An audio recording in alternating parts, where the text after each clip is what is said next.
You know that one disagreement you had a while back that still haunts you to this day? That one you're still hanging on to and you haven't been able to quite let go of? Today on the Master Your Marriage podcast, we're going to talk about resentment, and we're going to give you 3 steps to help you overcome it.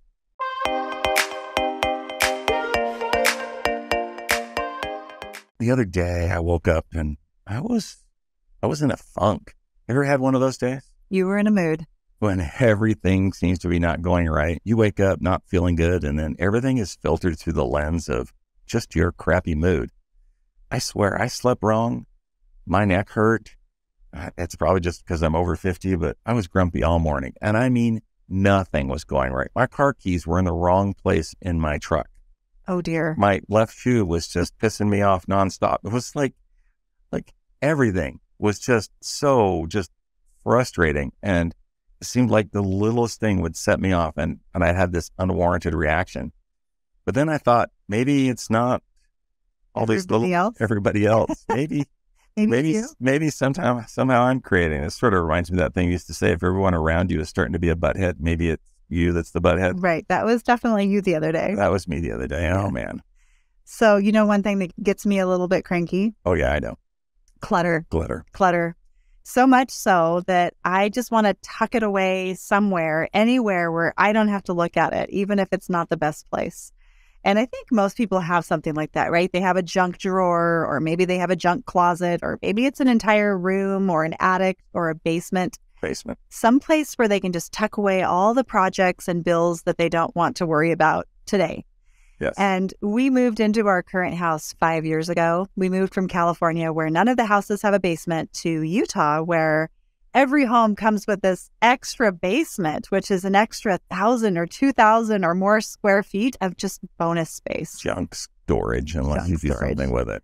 And we have this 500 square foot storage room that is beneath our garage. It's a concrete room. It doesn't have any windows. It's pretty chilly in there, but it's awesome. Perfect for all the things that I don't want to see. Absolutely. Every time I walk down there, I'm tripping over something. If you can even open the door. Right. Well, we can open it. But it started out pretty organized. It did, yeah. The Christmas bins were back in the back on the back shelf. It was beautiful. They were all red and green. Yeah. The kids' toys were down the middle aisle. The camping gear, those were in black bins over on the left. That might be my fault, the camping gear. All the food storage right over on the right. But then slowly and surely, we started filling up all the extra spaces, or at least I did, right? Our daughter moved out, and she had all these things she didn't want. But I thought, what if she wants them someday? Let's just shove them into the basement, put them into the storage room. Let's give them away. And then there was the unused decorations, or the old coats, or the old blankets. I don't know. All the things that you don't know what to do with, just shove them in. The snow gear. Shove them in the basement. Put it in the basement. Yep. Just pile it up. And slowly these piles of, I don't want to deal with this right now, just started to mound into this heap of regret.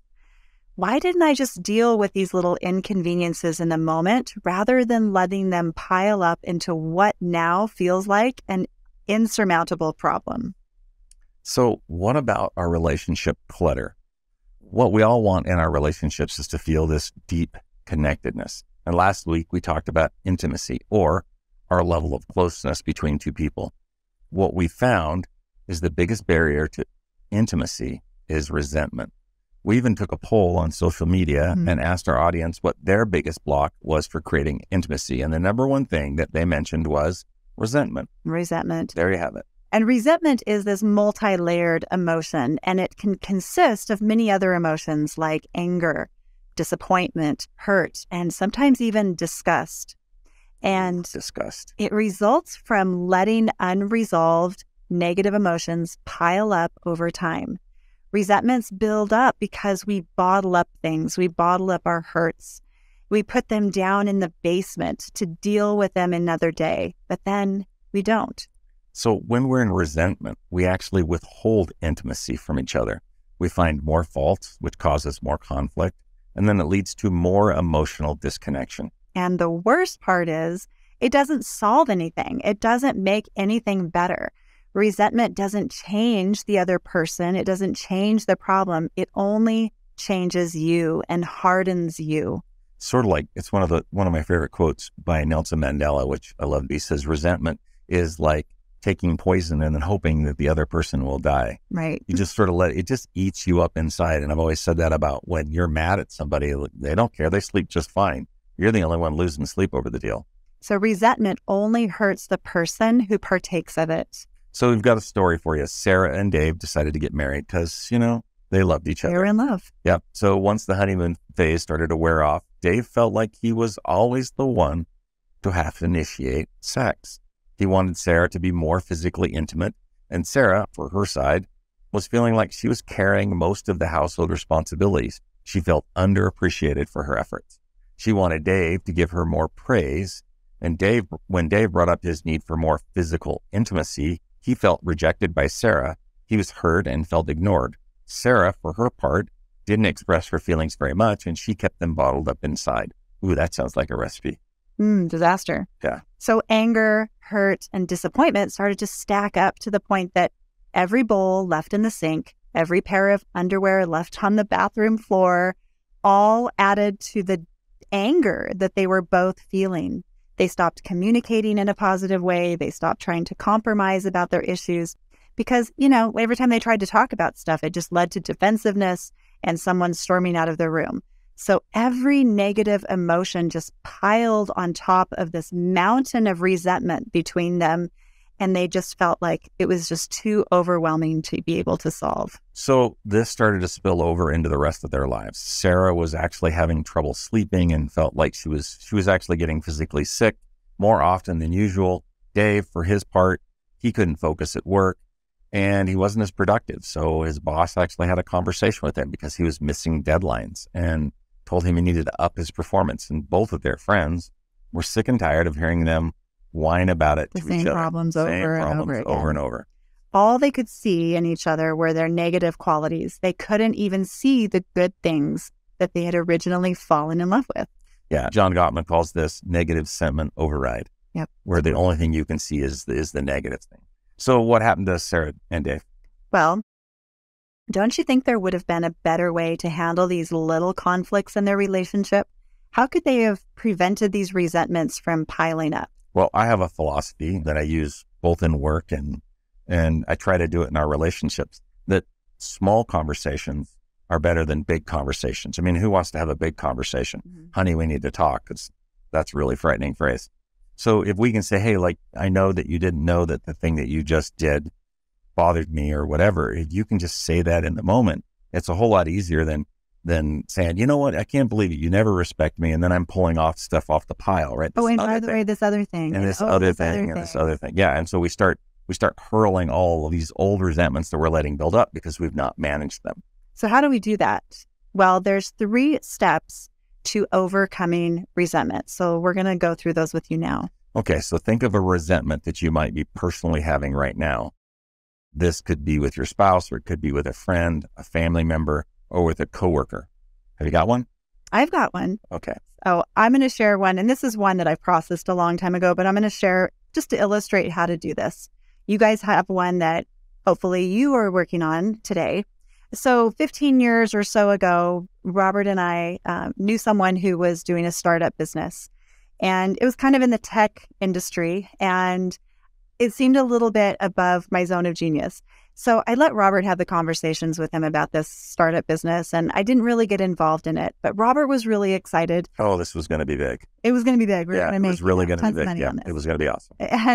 And so I kind of took a back seat, which was my first mistake, and didn't really get involved in the conversations. And Robert said, I think we should do this. And I was like, I don't know, but, I let him lead out and let's go ahead and invest in it. And so it was going to be a $20,000 minimum investment.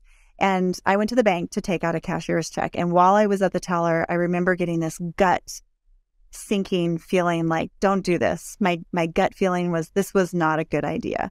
But I hadn't been involved in the process, and I did not speak up, and I didn't say anything to him. And I just said, all right, whatever, we're just going to do it. Robert feels like it's a good idea. We're going to do it.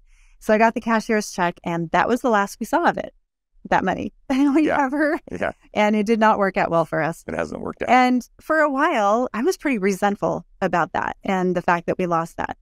So the first step is what? If we're going to work on this resentment with me today, what would be the first step? So step 1, how am I creating this resentment? There is a lot of value to emotional awareness, and particular, there is a lot of value to paying attention to our negative emotions. Our negative emotions can serve a purpose. They are like a guide, like GPS, to help us reflect and improve our own lives. They are a guide about what we personally need and what we don't need. If we pay attention to our negative emotions, particularly resentment, it's trying to teach us something that might require us to admit to ourselves that something needs to change. Jordan Peterson said, "Consult your resentment. It's revelatory." What an amazing suggestion. I love that suggestion. And if you pay attention to your resentment and you ask what there is for you to learn in it, you'll probably discover an answer. And I'm guessing it's probably going to be one of two answers. Either 1, you're being emotionally immature and you need to grow up. Perhaps this is a constant need to be right or a constant need to win. Maybe you're being intolerant of your spouse's beliefs and ideas because your way is the only way. Or number 2, you aren't speaking up and expressing your needs and wants. Perhaps you're being oppressed in some way, or your feelings and needs aren't being considered. Sometimes our partner isn't even aware that that's what's going on because we're not speaking up. For example, let's say you're out in public, maybe you're with some friends, and you feel like your spouse either disrespected you or embarrassed you in front of your friends, and you're angry about it, but you don't say anything. So you just add it to that pile of junk that's in the basement. Instead of avoiding that conversation, you could have said, "You know what? Hey, honey, I was embarrassed tonight and I was kind of hurt by that thing that you said. And I don't know if you meant it that way. You probably didn't. And it's very possible I'm just being hypersensitive here, but I really need to feel respected by you, especially when we're out with our friends." And I think when you're really connecting with your spouse and looking for the good, then it's easier to have these small conversations. As I said before, people really don't like to have big conversations. It's much better to address that at the moment instead of letting it pile up. You can just put it in the drawer and be mad about it. Or I could say, "You know what, I'm sorry, that came off a little harsh or a little sharp, and I apologize for that. That's not what I meant to have happen in that conversation." And then you're done. It doesn't have to be a big thing. So if you're feeling resentful, you need to figure out why and how you have played a role in creating that problem. So a good question I like to ask is, do I need to grow up or do I need to speak up? Ooh, those are tough questions to ask. Mm-hmm. So you need to figure out which one of these or what is causing your resentment, because it's not good to live with this resentment. People often live with resentment for a very long time, and make no mistake, it does hurt you. It is a very stressful emotion. Being in resentment and anger can cause damage to the physical body because it puts us in this stressed state, which is very similar to chronically being in fight or flight. And the body pays a heavy toll for that. Our ability to sleep, focus, make clear decisions, all become impaired. Yeah. So back to the example that I shared. So earlier I talked about my resentment over losing the $20,000. If I were to ask myself back then, how am I creating this? I could have answered in one of two ways. I could have immediately shot back with, I didn't create this problem. It was his fault. It was his idea. And I could deflect back. And certainly that feels a little bit better in the moment. It's certainly easier in the moment. But blaming doesn't give us any power to actually take away our resentment. So I could ask, how am I creating this? Am I being emotionally immature? Am I not speaking up? And the truth is, actually, in this case, it was both. I was being emotionally immature by not getting involved in the decision-making process. And I wasn't speaking up when I did have a gut feeling that we shouldn't do it. Yeah, I sort of wish that you would have. Me too. Yeah, hindsight's always 20/20. It is. So this is the first step. Look at your resentments and ask, how am I creating this? And then step 2, one of my favorite questions that Sharla likes to ask, what do I want instead? What do I want instead? Well, what do you want instead? We have to get really clear about that. You're probably thinking something like, I want less conflict. I want more closeness. I want more intimacy. I want more sex. I want a best friend. I want trust. I want commitment. I want someone who loves me and cares for me. I want genuine peace in my relationship. These are all possibilities, at least some of the things that I want. And you need to think this through for yourself. You need to think about what it is that you want instead of resentment. And as you look at the resentment that you are holding and the negative emotions and feelings that you're holding onto that go with that resentment, and then you look beside it and you look at this list of what you want instead, and what do you notice? What do you see about that list? I think what you'll notice is that everything you want, the peace, the intimacy, and all of those things, it's right on the other side of resentment once you're able to let that resentment go. So step 2 is, what do you want instead? I like that. It's the opposite of what is holding you back. Ah, cool. What do you want instead? All right. Step 3, focus on what you want. This means focusing on what you want rather than what you don't want. If you want peace and you want closeness, you want intimacy, then we need to focus on that rather than nursing this grudge or the resentment. This means we have to change those old stress-maintaining thoughts that are creating this resentment.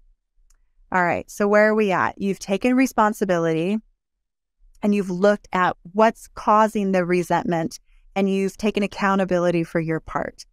So then we get to step 3, and now we're changing our focus. And the way to change those stress-maintaining thoughts is to shift our focus to gratitude. Oh, I love this. Gratitude helps us to remember our spouse's good qualities. Gratitude, more than any other emotion, has the ability to amplify our good thoughts, our good memories, and to weaken the bad ones. Gratitude dissolves resentment. Gratitude dissolves resentment.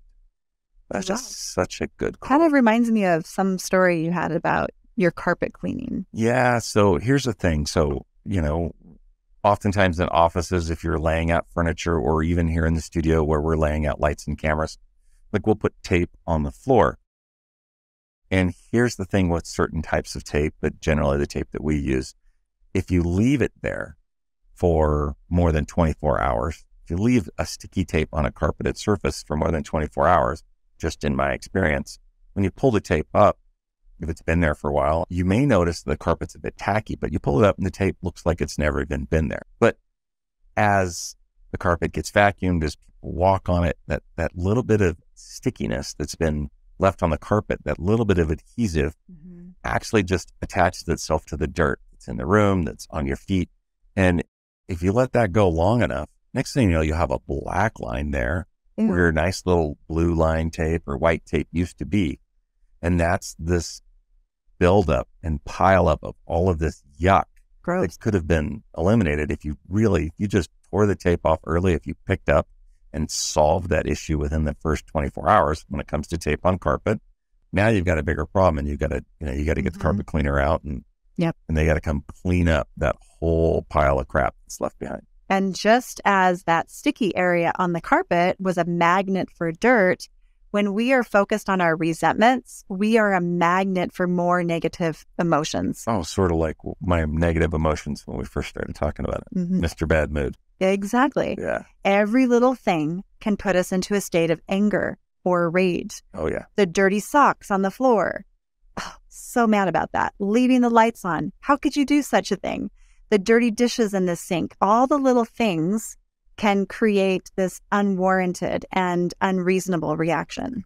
But the opposite is also true. When we focus on our gratitude, we build fondness, we build admiration. We see more of our spouse's positive qualities. The good memories and the good thoughts become amplified. And the dirty socks, they're hardly noticeable. Don't even see it. And this is why with our coaching clients, we have them meet together at least once a week to clear out resentments. State of the Union. Yep. And as part of this meeting that they have to share at least 5 gratitudes or appreciations with one another. And they also have to deal with any resentments that may have crept in during the week. We also have a 7-week gratitude program where each day couples are prompted with specific questions that helps them develop more fondness and admiration in their relationships. And we're going to talk more about that and specifically talk about gratitude on our next episode. In fact, we're going to spend the entire episode next week diving deeper into the magic of gratitude and show you how to cultivate this into your relationship, even when you don't really want to because you're a little mad. We're going to give you some tools and specific interventions that are going to help you to be able to do this. So let's backtrack a little bit and then wrap up this episode. What resentments are you hiding in your basement? How are those resentments piling up? And how are these resentments coloring your relationship with you and your spouse? Maybe it's time for a little spring cleaning. Mm-hmm. Ask yourself these questions. 1, how am I creating this resentment? Do I need to grow up or do I need to speak up? Good question. Number 2, what do I want instead? Mm-hmm. Do I want more intimacy? Do I want more peace? What do I want instead? And then number 3, focus on what you want by focusing on gratitude. Oh, that was so good. So just as a reminder, this is the last week to jump into our 8-week coaching program where you'll have direct access to work with us, get that spark back, feel deeply connected and deeply intimate with your spouse. We're going to help you with communication, conflict management, and aligning a vision for your relationship. The link to enroll is now in the show notes. Thanks for listening today. Until next time.